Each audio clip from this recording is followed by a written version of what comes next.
Well, hello, it's Kesha. Welcome and welcome back. We are ready to take our next step on the journey in the Aquarian. So let us begin by getting centered and closing our eyes.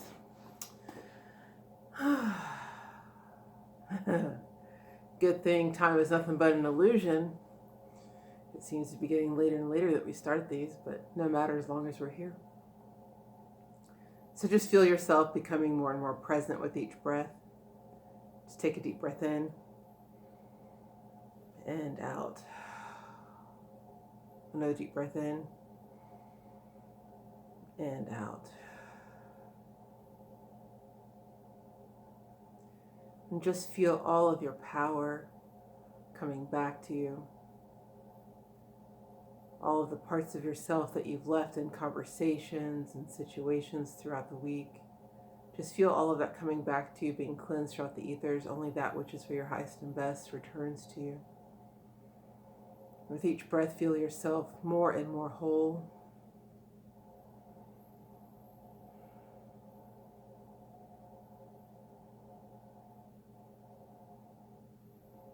And see yourself surrounded by a column of white light. And as you breathe in that light, it strengthens all the necessary parts of you.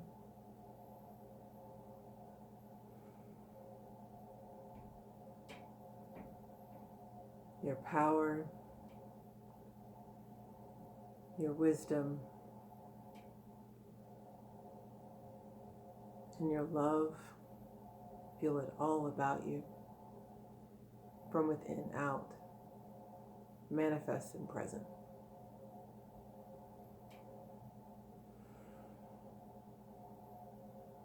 Feel your mind clear.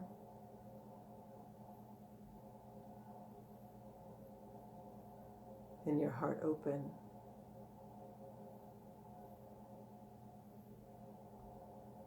And when you're ready, gently open your eyes.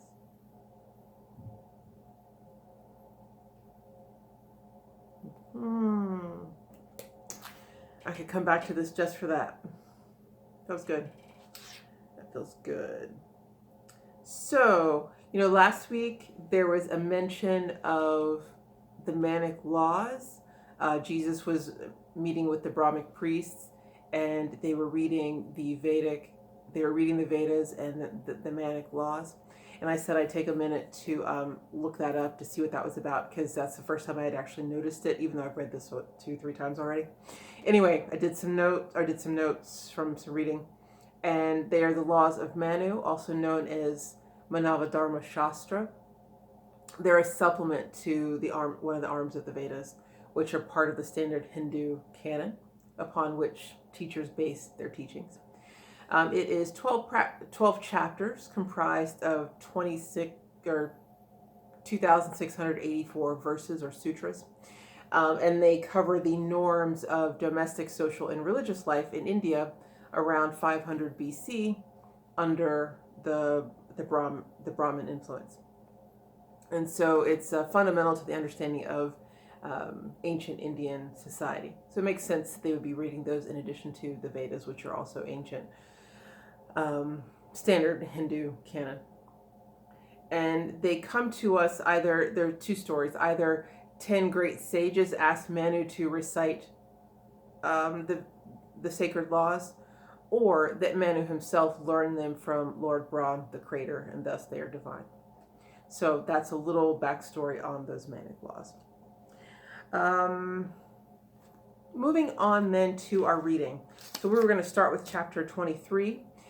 Jesus is still with Lamas Brahmas, and we'll just take it from there. Not really sure how far we'll go. There's quite a bit that's going on here. All these teachings are just so heavy, so I hope that you have a chance to not only think about them in the time that we're reading here, but maybe go back and think about them throughout the week. But yeah, just enjoy. So now Jesus with his friend Lamas went through all the regions of Orissa and the valley of the Ganges, seeking wisdom from the sutras and the Vishas and the masters. Benares of the Ganges was a city rich in culture and in learning. Here the two Rabbonis tarried many days. and Jesus sought to learn the Hindu art of healing and, became a pupil of Udraka, greatest of the Hindu healers. Udraka taught the uses of the waters, plants, and earths, of heat and cold, sunshine and shade, of light and dark. He said, "The laws of nature are the laws of health, and he who lives according to these laws is never sick. Transgression of these laws is sin, and he who sins is sick. He who obeys the laws maintains an equilibrium in all his parts, and thus ensures true harmony, and harmony is health, while discord is disease. That which produces harmony in all the parts of man is medicine, ensuring health. The body is a harpsichord, and when its strings are too relaxed or are too tense, the instrument is out of tune, the man is sick. Now, everything in nature has been made to meet the wants of man, so everything is found in medicinal arcanes. And when the harpsichord of man is out of tune, the vast expanse of nature may be searched for remedy. There is a cure for every ailment of the flesh. Of course, the will of man is remedy supreme, and by the vigorous exercise of will, man may make tense a cord that is relaxed, or may relax one that is too tense, and thus may heal himself. When man has reached the place where he has faith in God, in nature, and himself, he knows the word of power. The word is a balm for every wound, is a cure for all the ills of life. The healer is a man who can inspire faith. The tongue may speak to human ears, but souls are reached by souls that speak to souls. He is the forceful man whose soul is large, and who can enter into souls, inspiring hope in those who have no hope, and faith in those who have no faith in God, in nature, not in man. There is no universal balm for those that tread the common walks of life. 1,000 things produce inharmony and make men sick, and 1,000 things may tune the harpsichord and make men well. That which is medicine for one is poison for another, so one is healed by what would kill another one. An herb may heal the one, a drink of water may restore another one. A mountain breeze may bring to life one seeming past all help. A coal of fire or a bit of earth may cure another one, and one may wash in certain streams or pools and be made whole. The virtue from the hand or breath may heal 1,000 more, but love is queen. Thought reinforced by love is God's great sovereign balm. But many of the broken chords of life and discords that so vex the soul are caused by evil spirits of the air which men see not, that lead men on through ignorance to break the laws of nature and of God. These powers act like demons, and they speak, they rend the man, they drive him to despair. But he who is a healer, true, is a master of the soul, and can, by force of will, control these evil ones. Some spirits of the air are master spirits and are strong, too strong for human power alone. But man has helpers in the higher realms that may be importuned, and they will help to drive out the demons. Of what this great physician said, this is the sum. And Jesus bowed his head in recognition of the wisdom of this master soul and went his way.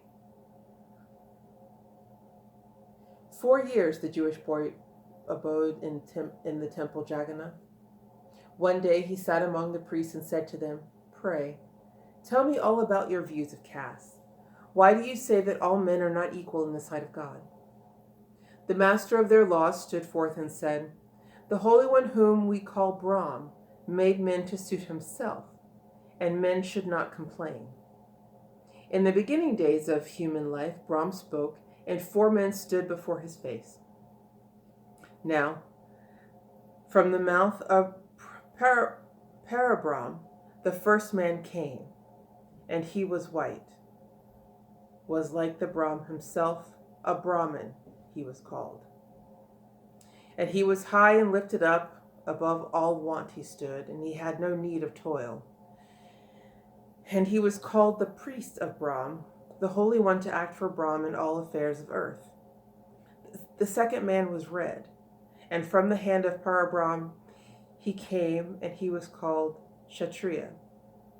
And he was made to be like the king, the ruler, and the warrior, whose highest ordained duty was protection of the priest. And from the inner parts of Brahm, the third man came, and he was called Visya. He was a yellow man, and he was to till the soil and keep the flocks and herds. And from the feet of Parabrahm the fourth man came, and he was black. And he was called the Sudra of the low estate. The Sudra is the servant of the race of men. He has no rights that others need respect.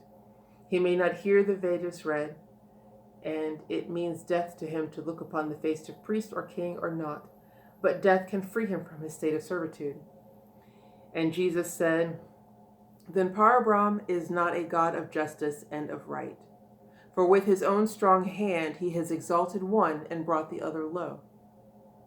And Jesus said no more to them, but looking up to heaven, he said, "My Father God, who was and is and evermore shall be, who holds within his hands the scales of justice and of right, who in the boundlessness of love has made all men to equal be, the white, the black, the yellow, and the red can look upon in thy face and say, Our Father God.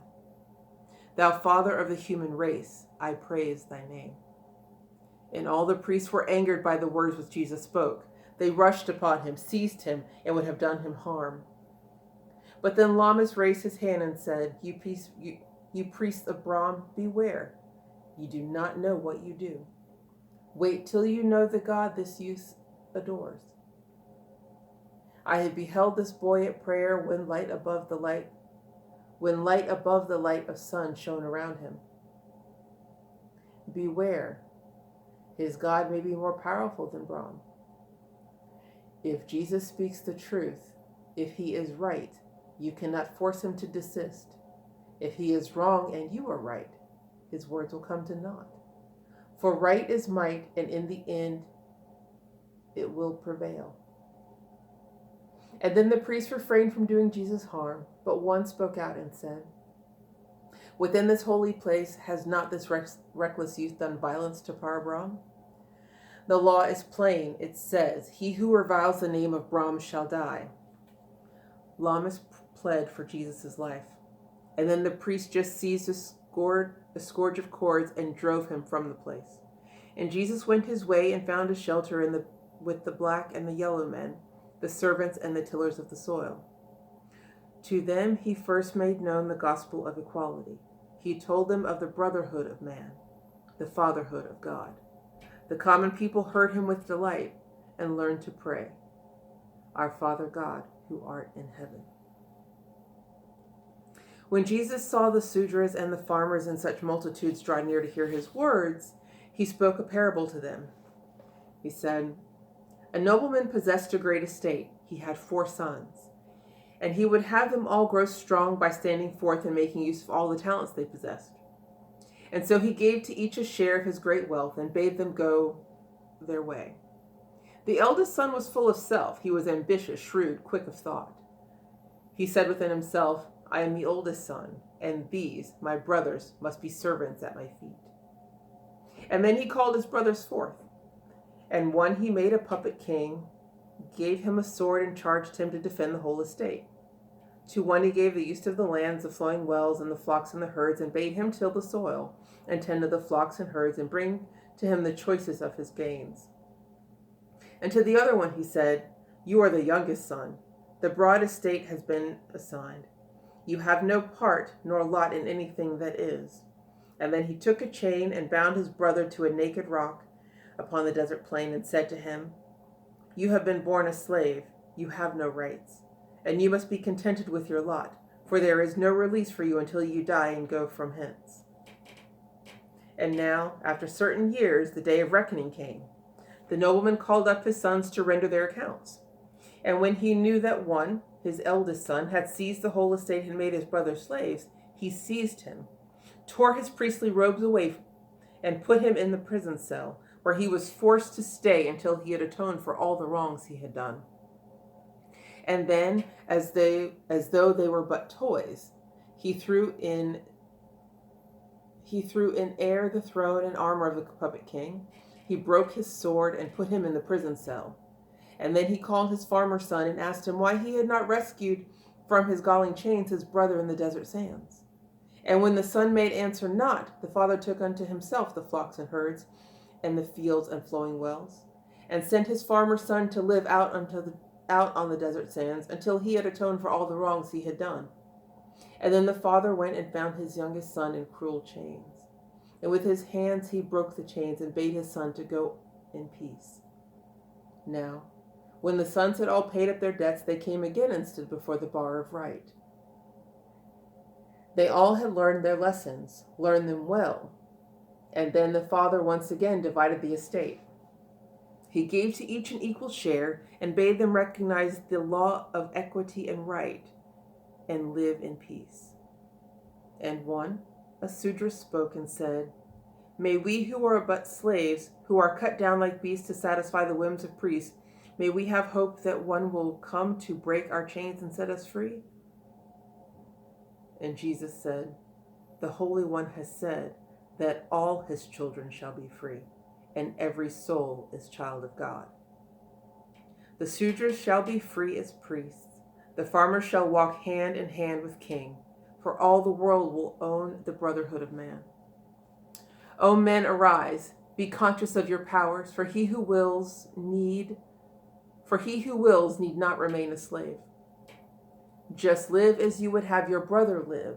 Unfold each day as does the flower, for earth is yours, and heaven is yours, and God will bring you to your own. And all the people cried, show us the way that like the flower we may unfold and come into our own. I think that's enough for now. Well. So we start with Jesus learning Ayurvedic medicine, right? The ancient Hindu art of healing. And so he's at the feet of Udraka, the greatest of the Hindu healers. And I love Udraka's teachings, right? Like, he starts very simple. The laws of nature are the laws of health, and he who lives according to these laws is never sick.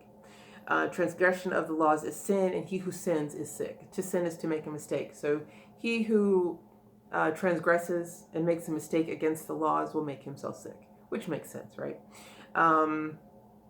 If you obey the laws, maintain an equilibrium in all your parts, thus you ensure harmony, and then harmony is health. It is discord that is disease. That which produces harmony in all parts of man is medicine, ensuring health. The body is a harpsichord. I love this metaphor. The body is a harpsichord. When its strings are too relaxed, there is discord. When the strings are too taut, there is discord. And so everything in nature has been made to meet the wants of man, and everything in nature is thus can be used to help tune the man. And greatest of those is will. This is the promise, right? There is a cure for every ailment of the flesh. They say there is nothing that is incurable. It is only curable from within. The will of man is remedy supreme. It's funny that there's a part that I read here. I'll come back to that.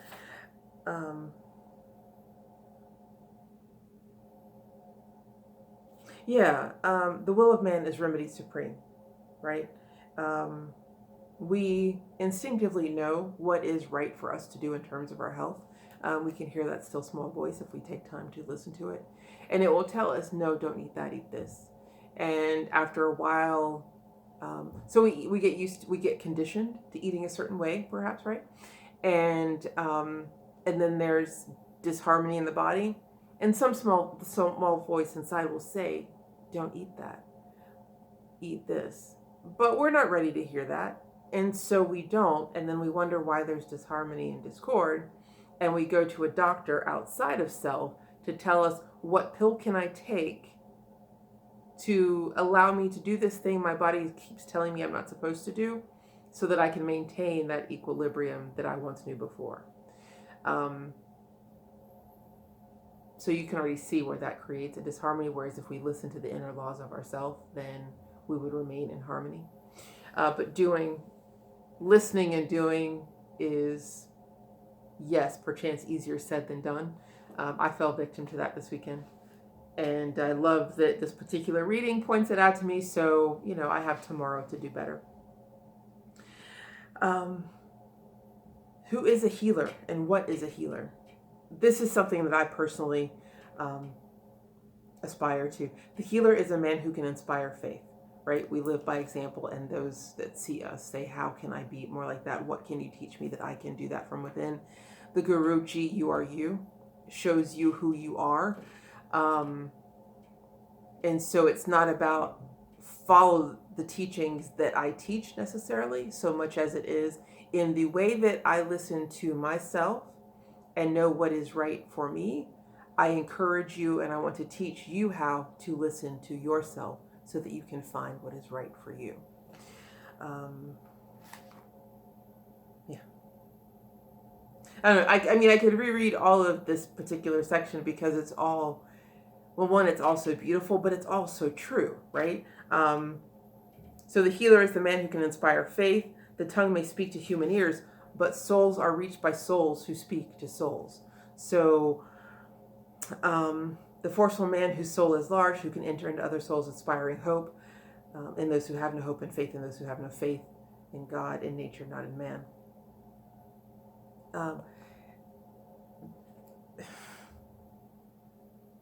Yeah, as I listen to my inner voice and draw near to God in the process, revealing more of my inner potential, which is the God spark, then my energy becomes larger, and I draw unto me those who would seek to know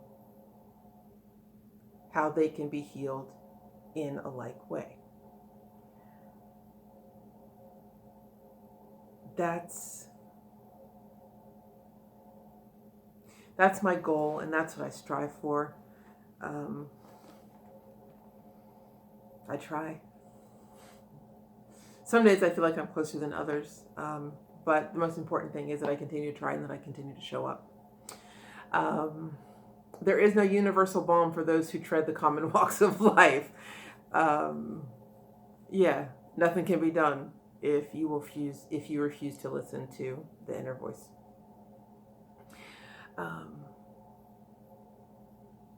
The virtue from the hand or breath may heal 1,000 more, but love is queen. So yes, I can be particularly powerful, and I can speak the word of healing for you, and I can lay my hands on you and affect a healing. And those things have both been true. I've done that many times. But love is queen. Love, divine love is the universal healing balm. Thought reinforced by love is God's great sovereign balm. Yeah, that's it. Yeah, so in this part where it says, but many of the broken chords in life and the discords that so vex the soul are caused by evil spirits of the air. Those are conflicting negative thoughts. And when I talk about, like, I faltered this weekend, that was what my problem was. I had a thought last night, wouldn't a little cherry pie be tasty right now? And there was a thought that said, yeah, that's not what you need. But as soon as I said, wouldn't some cherry pie be tasty right now? I could taste it in my mouth, and I wanted that texture and that flavor. And so I got in my car like a dumbass and drove out to the store to get it, ate it. And while the first bite was perfect, the second, third, and 15th were not. Why I didn't stop after the first, I would say I don't know, but I do know. One, I grew up with the silly idea that if you don't eat all, that if you put it on your plate, you have to eat it all. And two, I'm not 100% schooled myself in listening to the voice and stopping just because I've had one bite, because that would seem so wasteful. But the true waste wasn't going to get it when I knew that's not what I needed. So yeah, these conflicting negative thoughts. I just had to do better, and it's not like I haven't been here before. But I just need to do better. Sometimes it really is just that simple. And this is what it says. But he who is a healer, true, is master of the soul and can by force of will control these evil ones. So yeah, if I had been master of my soul in that moment, I would have not let those I shouldn't say evil, but those conflicting negative thoughts spur me to the store to get cherry pie that, of course, I had to embellish with coconut mango habanero ice cream. But let me not tell too many truths.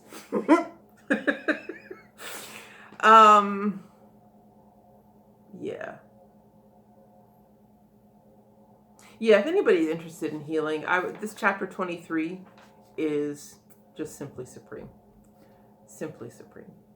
And then Jesus is 16 when he's having this conversation with the Brahmic priest about the caste. And of course, as these teachings have done, white is right, and then this one goes on to say the red, the yellow, and then of course at the bottom is the black, and we just know that's bullshit. And so Jesus calls them on it, and says straight up, Parbrahm is not a God of justice and of right, for with his own strong hand he has exalted the one and brought the other low. And that is just the truth. And of course, that's a teaching that speaks to the Sudras and the Visyas, who were, the third and the fourth and the third man. But no, he tells them he's preaching the brotherhood of man, the gospel of equality. And they wanted to learn how to pray to that God, to Jesus' God, our Father God. And he gives them the teaching, our Father God who art in heaven, which we recognize as the beginning of the Sermon on the Mount, the Lord's Prayer. So he's teaching that in India when he's 16. Just think about that for a second. But yeah.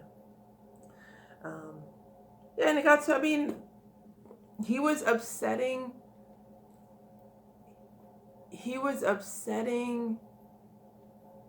society. These are Brahmic priests who were about to do him physical harm and violence just because he said to them, your caste system is wrong. But he said it anyway. And that is the most important part. And I love, of course, the parable that shows the way in which the caste system is wrong. And, the first half of the parable, he sets up the four brothers and their lot.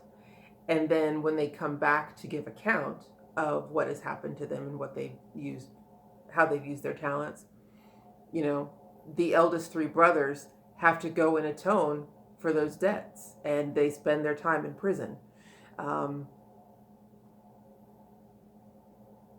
And when they come again after they have atoned for their debts, it's important that they recognize the law of equity and right, and that they live in peace, because that's the only way there will be peace. And that was a teaching for then and for now and for all time, because the idea that people will see their personal power bound up in the color of their skin and see their superiority based as such will always render a negative result and keep equality and right at bay. But we are beyond that now. And so there's just going to have to be some atoning.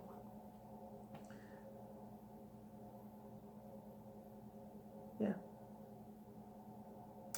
O men, arise, be conscious of your powers, for he who wills need not remain a slave. We have so much control over the conditions in which we find ourselves. And I think it's important that we remember that. We might not want to recognize that where we find ourselves is based on a series of choices, either that we set up before we came into this existence, or, through how we perceived different situations that we found ourselves in, made decisions, and now we find ourselves thus.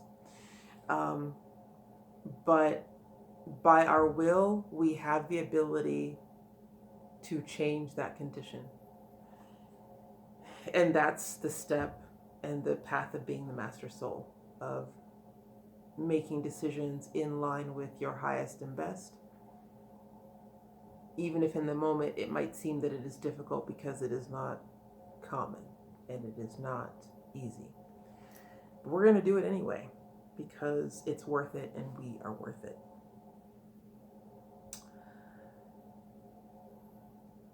Yeah, and in that way we are going to unfold just as the flower. So all right, my little petals, off we go into a week with greater understanding. And we will come back to this next week. I look forward to it. We'll see you then. Bye.